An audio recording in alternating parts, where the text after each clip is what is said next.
I'm going to be starting a new series of videos for the Scitrek channel. The good, the bad, and the stupid. And first of all, we're going to be doing sci-fi hand weapons. So let's get into it.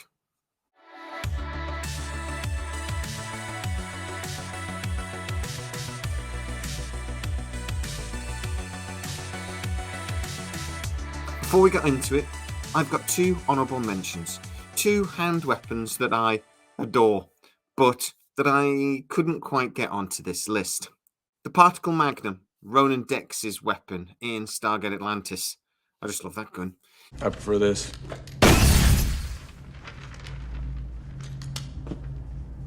I can see why you would. It had blue holes that, like this size in people, and it was just a brilliant weapon. I love the character, and I just love that gun, but it didn't quite make the list. The other one is the DL-44 Heavy Blaster from Star Wars. The weapon was Han Solo's choice. It was just a great design. I adored it. I wanted one when I was a kid, but again, it doesn't quite make the cut. So first of all, we've got the good. The hand weapon that I just love because I think it makes sense. I thought it was designed well. It was brilliantly used in the series. And to be honest, it just looked cool. The Zat Nicotel.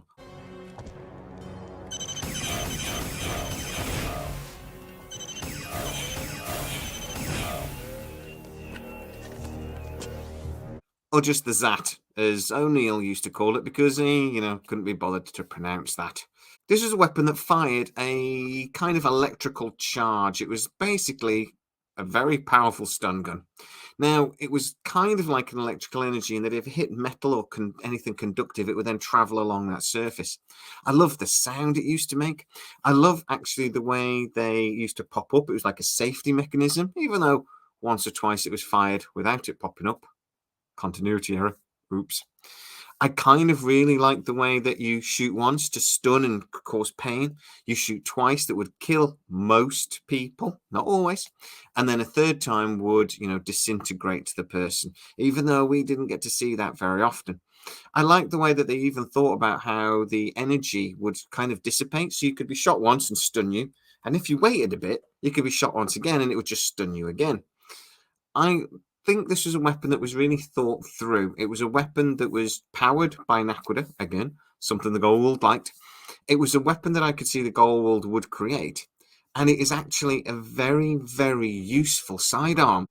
The ability to be able to stun, kill, or disintegrate your prey is a very useful one for storytelling. The writers are geniuses of this, by the way. They came up with a weapon that really allowed so many different possibilities within the story arcs that you can't really do with a handgun. So they were geniuses. But actually, if the weapon was real, again, it would be insanely useful.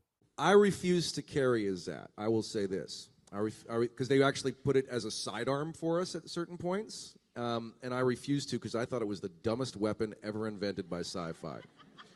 First of all, and you have to understand this, you only see it when it's like, shooting out at CGI rays and stuff like that. If you see it in reality, as you see some of the people walking around with the replicas, it's a penis. So the good is the Zat Nicotel. The bad, the Lawgiver Mark II from Judge Dredd. Now, before you get angry at me, it's a very cool gun. The way it works is very cool. The way it looks is very cool. But the way it would actually work in reality is just unfathomable. Now, the Mark I Lawgiver made loads of sense. It actually had like 3 or 4 different magazines which held the different types of ammunition. Because if you don't know, the Lawgiver actually fired like 6 different types of ammunition. I have a list. Full auto, rapid fire. Rapid fire.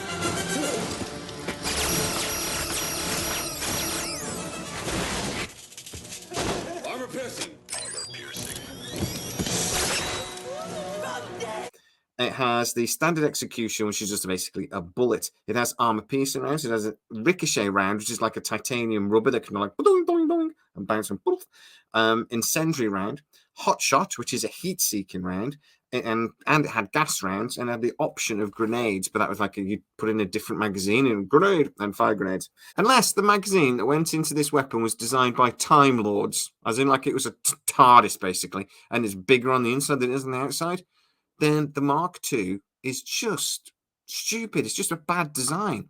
You couldn't get loads of different types of ammunition into the damn magazine. And even if you could, what if the incendiary rounds at the bottom? What's inside that magazine? Is it just like a little elevator system? They go, oh, he wants that one. We're going to make up to the top.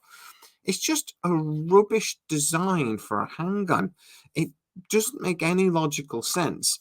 And even though it was used beautifully, the reason why it's in the bad for me is because there was a logical Mark I that made sense, and then they replaced it with a Mark II because it looked better. And that's basically the only reason. It looked better. So, no, for me, it 100% goes in the bad, mainly compared to the Mark I, which actually made sense. The stupid. The Star Trek phaser is probably my favorite handheld weapon of any sci-fi series. I loved it. I loved the sound it makes. I loved in Next Generation how it was very different to the original, you know, with a grip and everything. Even though I loved the original version of the phaser, I thought it actually fit with the feel of the show, and it just became iconic. But the TNG phaser, again, you could go from stun to kill to vaporize if you wanted to. I love how they had the little Mark Type 1 phaser. It was just a tiny little thing that could flip into your back pocket sort of thing. I just thought the phasers have always been absolutely brilliant. I even like the new ones where they're now more of like a bolt shot rather than that stream that we got in TNG. So why am I mentioning it? For the stupid category. Because J.J. Abrams got hold of a phaser and he did that stupid flippy thing where it was red one side, blue the other, and it was stun or kill, and you could physically see it by which way it was facing. I mean, how stupid a Starfleet, basically, that they need a visual representation of which way the barrel is pointing to tell whether the gun is set to stun or kill.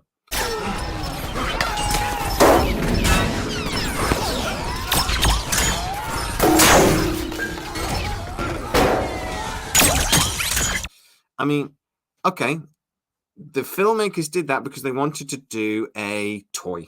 And the toy manufacturers told them, we need something that moves. You pull the trigger and it sort of like spins around and it'll be cool. The kids will love it.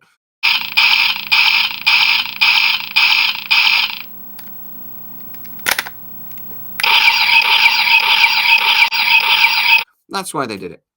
But in reality, it was just a ridiculous design. Now, they lost it a little bit later on in the movies, fair enough. But in the first film in particular, and I believe the second film, it was prominent. I mean, we saw it loads in the first film, and every time it was flipping around and going for, oh man, I just wanted to go, what the fuck?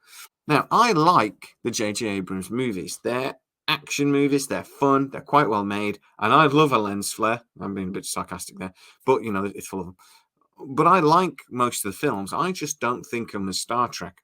They're not Trek. I just pretend it's just a film with some similar representations of a show I like. And that way it doesn't make me too angry. But things like what they did to the Enterprise, making it enormous, and what they did to the phasers does annoy me. It is just ridiculous. It's stupid. There's no reason for it technically or any other thing.